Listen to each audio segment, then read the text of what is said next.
सभी को नमस्कार। मैं डॉक्टर दीपाली निगम पुनः आप सभी के बीच उपस्थित हूँ एक नए विषय के साथ, एक नए वीडियो के साथ। जैसा कि आप सभी को पता है कि एनईपी 2020 के अंतर्गत फिजिकल एजुकेशन एक अनिवार्य विषय के रूप में भी है और ऑप्शनल विषय के रूप में भी है। पिछले वीडियो में हमने एनाटॉमी एंड फिजियोलॉजी के बेसिक्स के बारे में जाना था। आज हम स्केलेटन सिस्टम, मानव कंकाल तंत्र के बारे में कुछ जानकारी लेंगे। चलिए इस वीडियो को शुरू करते हैं। मानव कंकाल शरीर की आंतरिक संरचना होती है। जन्म के समय नवजात शिशु में 300 हड्डियां होती हैं और बाल्यावस्था में हड्डियों की संख्या 270 हो जाती है। किशोरावस्था व प्रौढ़ावस्था में कुछ हड्डियां जब मिल जाती हैं, यानी कि उनका जब अस्थिकरण हो जाता है, तो यह संख्या 206 तक सीमित हो जाती है। हम हड्डियों के अध्ययन को ऑस्टियोलॉजी के नाम से जानते हैं। मानव कंकाल को अक्षीय कंकाल, एक्सियल स्केलेटन और उपांगी कंकाल, एपेंडिकुलर स्केलेटन के रूप में विभाजित किया जाता है। उपांगी कंकाल अक्षीय कंकाल से जुड़ा होता है और pectoral girdle, pelvic girdle, upper limbs और लोअर लिम्स की हड्डियों से यह मिलकर बना होता है। मानव कंकाल 6 कार्य करता है: survival, movement, protection, formation of blood cells, storage of ions and endocrine regulation. जैसे कि आप सभी को पता है कि इस तरीके से मिलकर मानव कंकाल महत्वपूर्ण भूमिका निभाता है।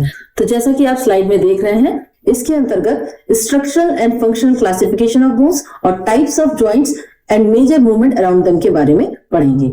Skeleton system is framework of the body made up of bones, cartilage and other connective tissues. चलिए इसको अब हिंदी माध्यम से देखते हैं। कंकाल प्रणाली तंत्र शरीर का वह ढांचा है जो हड्डियों, उपास्थि और अन्य संयोजी ऊतकों से मिलकर बना होता है। यह प्रणाली शरीर को संरचना और सहारा प्रदान करती है, अंगों की सुरक्षा करती है और गतिशीलता में महत्वपूर्ण भूमिका निभाती है। इसके अलावा हड्डियां शरीर में खनिजों का भंडारण, यानी कि मिनरल्स का स्टोरेज और रक्त कोशिकाओं का निर्माण करती हैं। जैसा कि आपको मैंने पहले ही बताया था कि मानव कंकाल 6 मुख्य कार्य करता है, जिसमें सर्वाइवल, मूवमेंट, प्रोटेक्शन और formation of blood cells, storage of ions and endocrine regulation सम्मिलित है। हड्डियों के कार्यों के आधार पर इनका वर्गीकरण 2 भागों में किया गया है। सबसे पहले संरचनात्मक वर्गीकरण, जिसको हम स्ट्रक्चरल क्लासिफिकेशन ऑफ बोन्स के नाम से जानते हैं, और दूसरा फंक्शनल क्लासिफिकेशन ऑफ बोन्स, जिनको हम कार्यात्मक वर्गीकरण के आधार पर जानते हैं। तो चलिए स्ट्रक्चरल क्लासिफिकेशन ऑफ बोन्स यानी कि हड्डियों के संरचनात्मक वर्गीकरण के बारे में जानने का प्रयास करते हैं। संरचना के आधार पर हड्डियां कई प्रकार की होती हैं। सबसे पहले लंबी हड्डियां। लंबी हड्डियां नलिका जैसी होती हैं। इनमें एक लंबा सा शिफ्ट होता है जिसे डायफिसिस कहते हैं। दोनों सिरों पर विस्तृत क्षेत्र होता है जिसे एपिफिसिस कहते हैं।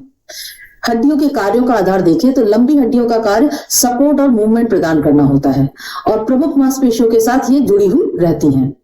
उदाहरण के लिए फीमर यानी कि जांग की हड्डी और ह्यूमरस जो कि बाजू की हड्डी होती है। रेडियस और अल्ना ये भी हाथों की हड्डियां होती हैं और टिबिया फिबुला पैरों की हड्डियां होती हैं। नेक्स्ट, छोटी हड्डियां, शॉर्ट बोन्स। ये हड्डियां छोटी और चौड़ी होती हैं। इनका आकार लगभग चौकोर होता है। ये हड्डियां शरीर को लचीलापन और ताकत प्रदान करती हैं। इनके कार्य शरीर के वजन को सहारा देने के लिए छोटी हड्डियां बहुत ही इंपॉर्टेंट होती हैं और ये जटिल गतियों की अनुमति देती हैं। उदाहरण के लिए कार्पल, कलाई की हड्डियां, और टार्सल, टखने की हड्डियां। नेक्स्ट, जैसा कि आप स्लाइड में देख रहे हैं, फ्लैट बोन्स। चपटी हड्डियां पतली होती हैं और चपटी होती हैं। इनका मुख्य कार्य शरीर के महत्वपूर्ण अंगों को सुरक्षा प्रदान करना होता है।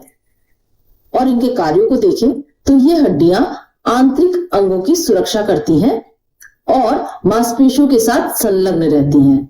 उदाहरण के लिए स्कैपुला, कंधे की हड्डियां, पसलियां, रिब्स की हड्डियां, स्टर्नम, सीने की हड्डियां, और क्रैनियम, खोपड़ी की हड्डियां।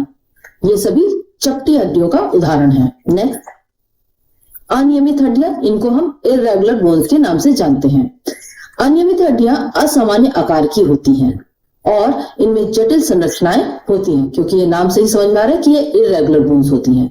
इनके कार्य विभिन्न कार्य करती हैं ये, जैसे सपोर्ट देना, सुरक्षा देना और मांसपेशियों के साथ स्थान पर संलग्न रहना। इनके उदाहरण को समझें तो सबसे बड़ा उदाहरण है रीढ़ की हड्डियां, जिसको वर्टिब्रल कॉलम में पाया जाता है। सैक्रम, कूल्हे की हड्डी, और मैंडिबल, जबड़े की हड्डी। नेक्स्ट, तिल्ली हड्डियां, इनको हम सिजमाइड बोन्स के नाम से जानते हैं। ये हड्डियां छोटी और गोल होती हैं।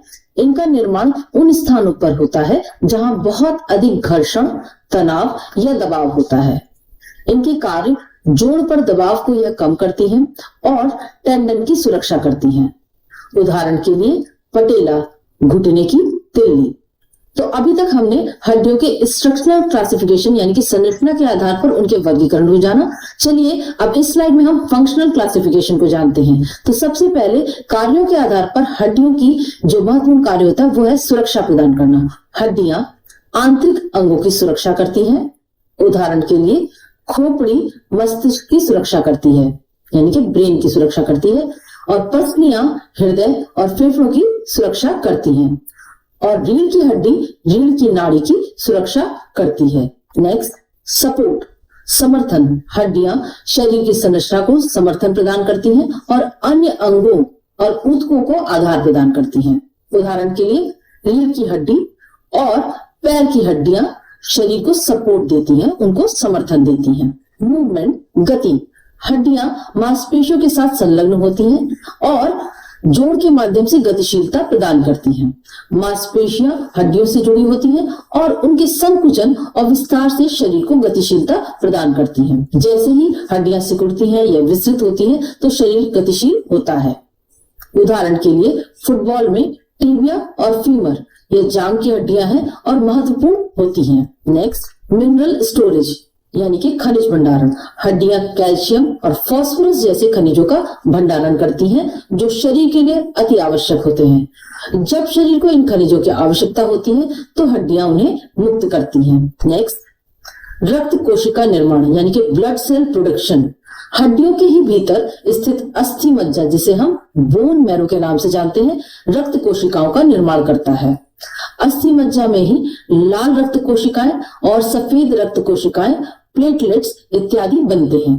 तो आगे की स्लाइड्स में हम जॉइंट्स और जॉइंट्स के अराउंड जो होने वाले मूवमेंट्स हैं उनके बारे में बात करेंगे। कंकाल प्रणाली में जोड़ और संधियां हड्डियों को आपस में जोड़ते हैं और विभिन्न प्रकार की गतियों को संभव बनाते हैं। जोड़ मुख्य रूप से हड्डियों की गतिशीलता और स्थिरता को नियंत्रित करते हैं। चलिए इस स्लाइड में हम जोड़ों के प्रकार को जानते हैं। जोड़ हड्डियों के बीच की वह संरचना होते हैं जहां दो या दो से अधिक हड्डियां मिलती हैं। ये हमारे शरीर को लचीलापन और गति प्रदान करते हैं, जिससे हम चलने, झुकने, उठने जैसी विभिन्न गतिविधियां कर पाते हैं। जोड़ों को उनकी गतिशीलता के आधार पर तीन मुख्य प्रकारों में आगे विभाजित किया गया है। सबसे पहले स्थिर जोड़, जिसे खोपड़ी में पाया जाता है, अर्ध गतिशील जोड़ जिसे रीढ़ की हड्डी में पाया जाता है, और गतिशील जोड़ जैसे घुटने, कोहनी, इनके आसपास यह जोड़ के प्रकार पाए जाते हैं। इन जोड़ों के कारण ही हमारा शरीर विभिन्न प्रकार की गतियों को और विभिन्न दिशाओं में उनको हिला डुला सकता है। नेक्स्ट, टाइप्स ऑफ जॉइंट, जोड़ों के प्रकार। जैसा कि आप स्लाइड में देख रहे हैं, टाइप्स ऑफ जॉइंट्स यहाँ पर हमने 3 दिए हैं, जो कि वास्तव में 3 ही प्रकार के होते हैं। रेशेदार जोड़, उपास्थि जोड़ और साइनोवियल जॉइंट्स। जोड़ हड्डियों के बीच की वह संरचना होते हैं जहां 2 या 2 से अधिक हड्डियां मिलती हैं। ये हमारे शरीर को लचीलापन और गति प्रदान करती हैं, जिससे हम चलने, झुकने, उठने जैसी विभिन्न गतिविधियां कर पाते हैं। और जोड़ों को उनकी गतिशीलता के आधार पर 3 मुख्य भागों में यहाँ विभाजित किया गया है। जैसे कि आपने देखा, फाइब्रस ज्वाइंट, कार्टिलेजियस ज्वाइंट और साइनोवियल जॉइंट। चलिए आगे हम इनको विस्तृत रूप से पढ़ते हैं। सबसे पहले रेशेदार ज्वाइंट, जिसे हम फाइब्रस ज्वाइंट के नाम से जानते हैं। साथ ही इसे इमूवेबल जॉइंट्स, सिनेस्थेसिस जॉइंट्स या अचल संधि भी कहा जाता है। रेशेदार जोड़ रेशेदार ऊतकों के बंधनों से जुड़े रहते हैं, जो कि धागे नुमा संरचना होती है, और गतिशीलता इनमें बहुत कम होती है, यानी कि इस प्रकार के जोड़ किसी भी प्रकार की गति नहीं करते हैं, इसीलिए इन्हें अचल संधि कहा गया है।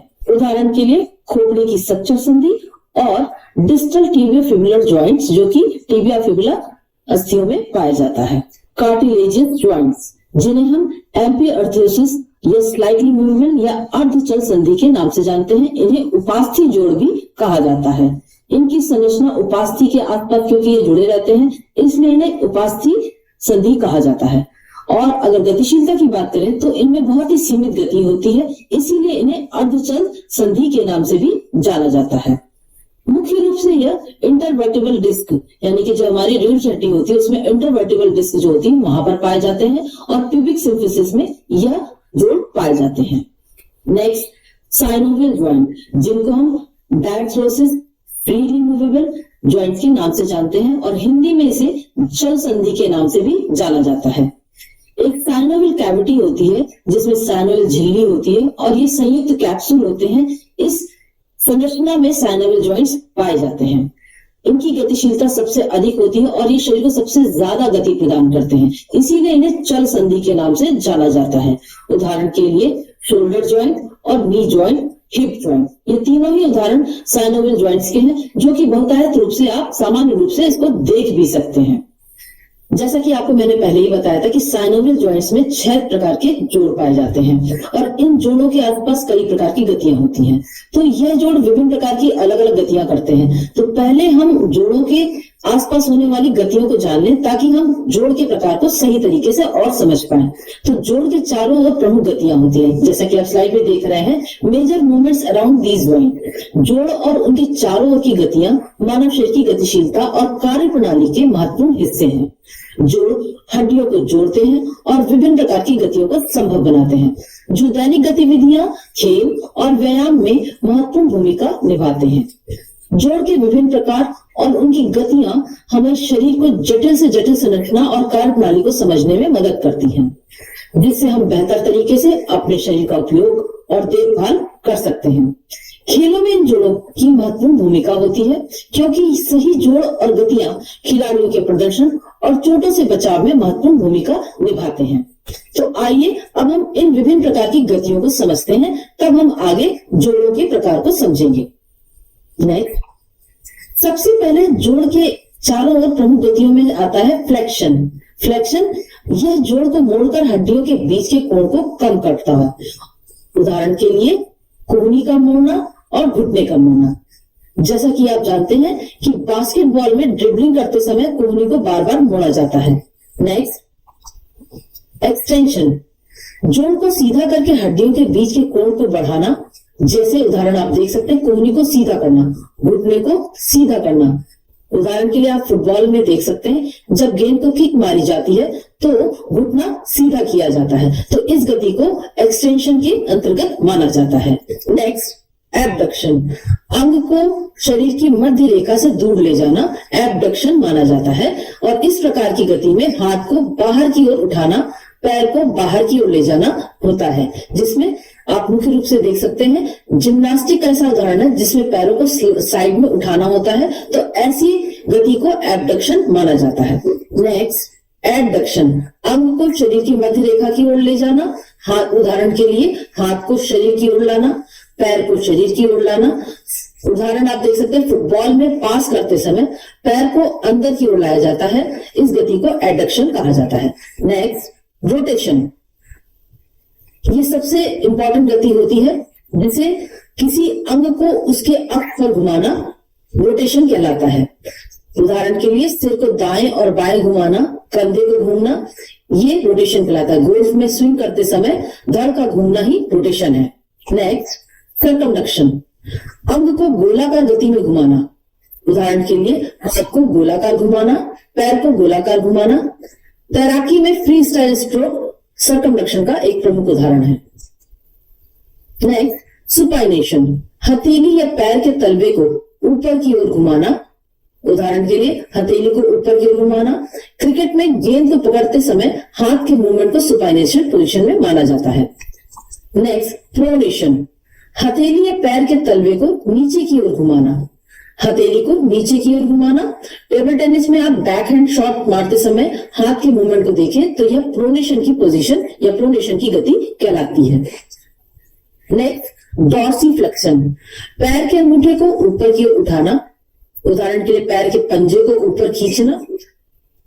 दौड़ते समय पैर को उठाना डॉर्सीफ्लेक्शन का प्रमुख उदाहरण है। Next, planter flexion, planter flexion पैरों को के अंगूठे को नीचे की ओर झुकाना। पैर के जब पंजे को नीचे की तरफ दबाया जाता है तो यह प्लांटर फ्लेक्शन का उदाहरण है। बास्केटबॉल में जंप करते समय पैर को नीचे दबाना। तो इस प्रकार से हमने जोड़ों के आसपास होने वाली विभिन्न गतियों के बारे में जान लिया। तो अब हम साइनोवियल ज्वाइंट्स, जिसमें कि 6 प्रमुख ज्वाइंट्स हैं, उनके बारे में जानते हैं और उनके आसपास होने वाली गतियों को उदाहरण सहित समझते हैं। सबसे पहले बॉल एंड सॉकेट ज्वाइंट। यह एक गोलाकार सिरे वाली हड्डी का एक कप के आकार के सॉकेट में फिट होती है, इसीलिए इसे बॉल एंड सॉकेट जॉइंट कहा जाता है। उदाहरण के लिए कंधे का जोड़, कूल्हे का जोड़, यह प्रमुख उदाहरण है जो कि बॉल एंड सॉकेट जॉइंट से जुड़े हुए हैं। इनमें आसपास होने वाली प्रमुख गतियां हैं flexion, extension, abduction, adduction, rotation, circumduction. आपको यहाँ बताते चले कि इसी जोड़ में सबसे ज्यादा गतियां संभव हो पाती हैं। क्रिकेट में गेंद फेंकना, फुटबॉल में किक मारना इसका प्रमुख उदाहरण है। Next, hinge joint. इसकी संरचना में एक हड्डी का सिरा एक अन्य हड्डी के अंदर फिट होता है, जिससे आगे पीछे की गतियां होती हैं। उदाहरण के लिए कोहनी का जोड़, घुटने का जोड़, और इसके आसपास होने वाली प्रमुख गतियां हैं फ्लेक्शन, एक्सटेंशन। बास्केटबॉल में शॉट मारना और कोहनी का जोड़ जो होता है वो इसी हिंज जॉइंट के अंतर्गत आता है। घुटने का जोड़ जिसमें दौड़ने की गति होती है, तो ये हिंज जॉइंट का एक प्रमुख उदाहरण है। Next, pivot joint. Pivot joint इसकी संरचना में एक हड्डी का सिरा एक अंगूठी जैसी संरचना के अंदर घूमता है। उदाहरण के लिए एटलांटो एक्सियल जॉइंट्स, रेडियस और अल्ला के बीच का जोड़ जिसे हम joint between radius and ulna कह सकते हैं। टेनिस में फोरहैंड और बैकहैंड शॉट्स के समय रेडियस और अल्ला का जॉइंट सामने आता है और इस तरीके की गति उसमें संभव हो पाती है। Next, saddle joint. Saddle joint इसमें एक हड्डी का सिरा सैडल जैसी संरचना में फिट होता है। उदाहरण के लिए थंब का कार्पोमेटाकार्पल जॉइंट जो होता है वो इसी का प्रमुख उदाहरण है। इसके अंतर्गत प्रमुख गतियां flexion, extension, abduction, adduction, circumduction. Badminton में शॉट्स के लिए जब थंब का जोड़ इस्तेमाल किया जाता है तो इसे सैडल जॉइंट कहा जाता है। नेक्स्ट, प्लेन जॉइंट या प्लांटर जॉइंट जिसको बोलते हैं। इसकी संरचना दो समतल हड्डियां एक दूसरे पर ग्लाइड करती हैं, तो यह प्लेन जॉइंट कहलाता है। उदाहरण के लिए कार्पल ऑफ द रिस्ट और टार्सल ऑफ द एंकल। इनके आसपास होने वाली प्रमुख गतियां हैं ग्लाइडिंग मूवमेंट्स, फिसलने वाले जो मूवमेंट होते हैं। तैराकी में हाथों की मूवमेंट कलाई के जोड़ पर होते हैं, तो यह प्लेन जॉइंट के अंतर्गत आते हैं और इसके आसपास ग्लाइडिंग मूवमेंट्स होते हैं। छठी और महत्वपूर्ण जॉइंट है कॉन्डिलाइट जॉइंट्स। इसके अंतर्गत एक अंडाकार हड्डी का सिरा एक अंडाकार सॉकेट पे फिट होता है। उदाहरण के लिए कलाई का जॉइंट और नकल्स जॉइंट्स जो कि उंगलियों के बीच में पाए जाते हैं। इनके आसपास होने वाली प्रमुख गतियां हैं flexion, extension, abduction, adduction, circumduction. Table tennis में रैकेट को पकड़ना और मूवमेंट करना कलाई का जोड़ जो होता है वो है कॉन्डिलाइट जॉइंट। तो इस प्रकार से आज हमने स्केलेटल सिस्टम के अंतर्गत विभिन्न प्रकार की हड्डियों के बारे में जाना, उनके वर्गीकरण के बारे में जाना, साथ ही जॉइंट्स के बारे में जाना और विभिन्न प्रकार के जॉइंट से जुड़ी हुई विभिन्न प्रकार की गतियों के बारे में आज हमने इस वीडियो में जाना। तो मुझे पूरी उम्मीद है कि आप इनके माध्यम से अपने नोट्स को पूरे अच्छी तरीके से बनाएंगे और अपने एग्जाम में बेहतर तैयारी के साथ अपना एग्जाम पास कर सकते हैं। इस वीडियो से रिलेटेड आपके कोई भी क्वेरी हो, कोई भी सुझाव हो तो मुझे कमेंट के माध्यम से जरूर से बताइए, क्योंकि आपके सजेशन, आपके सुझाव मुझे इस वीडियो को और बेहतर बनाने में मदद करते हैं। नेक्स्ट वीडियो में हम एक नए विषय के साथ जुड़ेंगे जिसमें मैं डाइजेस्टिव सिस्टम के बारे में बात करूंगी और आपको उस वीडियो को और किसी माध्यम से देखना है या अपने नोट्स बनाने में किसी और तरीके से आपको कोई और मुझसे मदद चाहिए तो मुझे आप कमेंट्स के माध्यम से बता सकते हैं। अगले वीडियो में जल्द ही आपसे मुलाकात होगी। जय हिंद, जय भारत। स्वस्थ रहिए, खुश रहिए। नमस्कार।